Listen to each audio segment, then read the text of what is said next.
Hello, welcome to Chase the Veil, and today we're going to be discussing the idea of using kids in weddings, the idea of having kids a part of it, how can you incorporate them.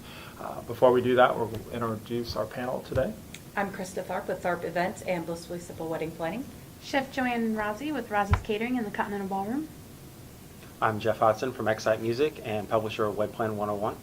I'm Jennifer Rozzi with Rozzi's Catering in the Continental Ballroom. I'm Mike Wise from Mike Wise Photography. What are your thoughts on with kids in weddings? How is it looked on by your guests and vendors, and how do we approach that topic if you're the bride?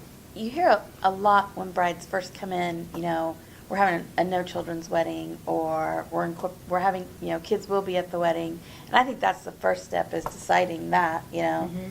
And if you're having a no children's wedding, no children invited to the wedding, be prepared. How are you going to answer to your family Yep. and close friends, that their children are not invited to the wedding? Be prepared with a really solid answer that you stick to for everyone. Would you guys say that's a minority versus the majority? It's about half and half for me. Yeah. It really is about half and Mhm. half. And I think that a lot of people have the misconception that having children at a wedding is more expensive.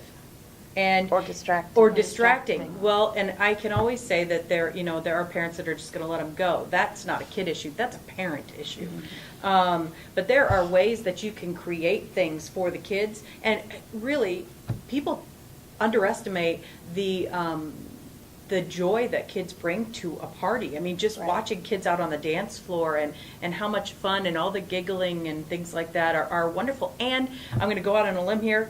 Marriage is about family, darn it. That's what it is. And the kids need to be there. So there's my soapbox.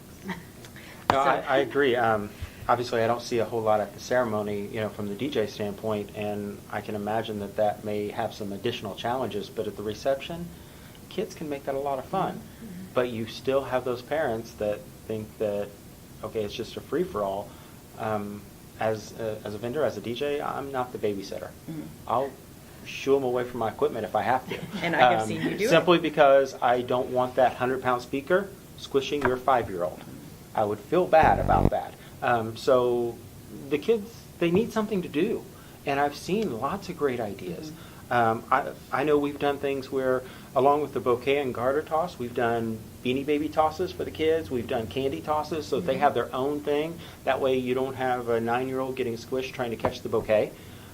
We do a lot where the bouquet and garter have age limits. We do something for 12-year-olds and under, or 16-year-old or 18-year-old and under, and then we do the normal bouquet garter for, the older children, or basically young adults at that point.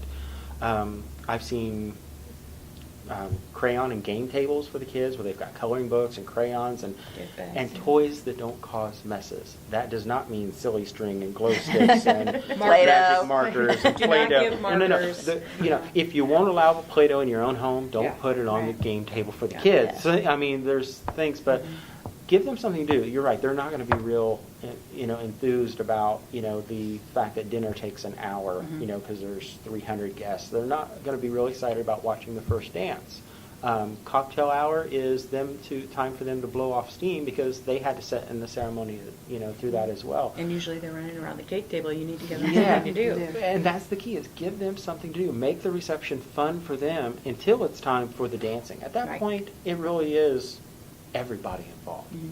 But in You the can- meantime... I'm sorry, Jeff. No, that's right. In the meantime, you can do things that have them involved in having a good time and having a safe time Right. as well. You can I've had brides that have done a separate kids reception, and it could be in a different room in the same facility where they hire a babysitter, or it could be in just a little nook of the same room where they're served pizza, gourmet pizza, or they can make their own pizzas and the chef takes it in the back, or they have the different options, mac and cheese, chicken fingers, that kind of thing.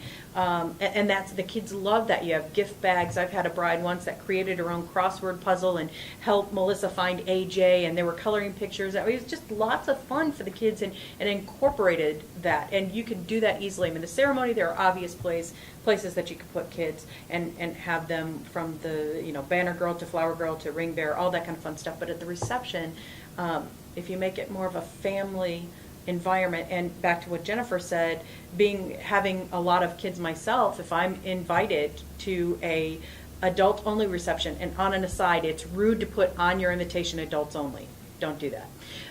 You can do that through the invitations. But if you do decide to have an adult only, you could potentially lose that whole family, because either they can't afford a babysitter, or they can't find a babysitter, or they choose to not go because their whole family wasn't invited. I'll kind of tackle the ceremony part. There are a couple different ways of looking at having kids in your ceremony. Ring bearer, flower girl, and even just the people that bring their kids. So to tackle the first one, I think the biggest thing for me is look at when you're having that, flower girl or the ring bearer, look at it from a standpoint that I would almost assume that they're not going to do it. And if you're okay with that on the day of the wedding, then you're fine. Because I see sometimes where, the parents, stress out, oh, I hope they're going to do what, are they going to walk down the aisle? And I'm like, you know what? They're 3. Yeah. I don't know whether they're going to make it, through the first part of, the afternoon. And, you have to be okay with that they probably won't do it. The next part is guests that bring their kids. I want to add something real quick Sure. to incorporating them in the ceremony. You're right. Plan for it to go wrong. My son was incorporated in my wedding. First off, his foot got caught in the aisle runner, and he was 3 at the time. 3-year-olds can't untangle their feet very well. They get very frustrated. He didn't start crying, throwing a fit, but you could tell he was frustrated. He's pulling it out, and in the process, he ended up knocking over one of the, I believe, the things attached to the pew, candelabras or something with the flower, whatever it was, and it was hilarious. I mean, it's captured on, film, and, we'll definitely blackmail him at his wedding with that in the future. But if me and my wife wouldn't have took that with a grain of salt, Right. that could have Yeah. potentially Oh, yeah. ruined somebody's wedding. Right.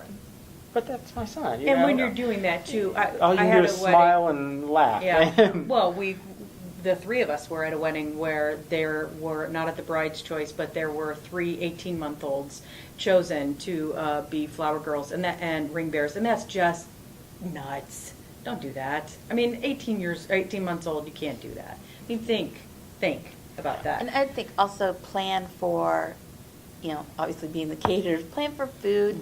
If they're going to be in the pictures, bring them some snacks, some distractions. Right. I don't know, maybe even I would assume you take the pictures with the kids at the end. The longer you have them there, the more tired they get and the more, If at all possible, I try to take them first, because Okay. that's the first thing is I'm like, if we're having the couple see each other and we're doing the bridal party shot and they're in the wedding, bam, right there. Where are they? Let's get them while their attention's going, and Yeah, we can right. keep them, and then that Before way there's they can red down their cart 'em dress away. and- Yep, Chocolate all over your Good. face.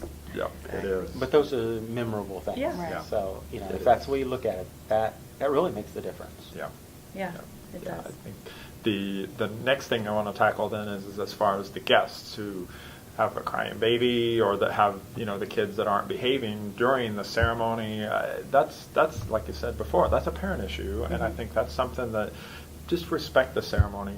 You have to look at it as you don't want that to be if they have a videographer, you're going to hear that, and just the other guests are looking around like. There's a lobby area out in the front. You can take them out there. Yeah, And you yes. treat it just like if you were going to Sunday church, Right. What would you do if your kid was screaming in church? Would you leave them in there or would you take them out? I would Hopefully love- the answer is take them out. Yeah, I would love to write a book for wedding guests, and we've talked about that, but no one would buy it. I mean, no one would buy Oh, it. yeah. It would be this big, little Yeah. things that wedding guests, peeking in Oh, to the yeah. aisle and taking pictures, kids that won't come out. I mean, then you hear the parents trying to quietly say, "Stop it!" in the ceremony. You hear that, stuff like that. Just you just need to. The whole thing comes down to being polite with other Definitely. people. Well, we've had another great episode, and we hope that you will comment below and that you'll tune in to our next episode. So thank you guys, and we'll see you next time on ChaseTheVeil.com. Thanks.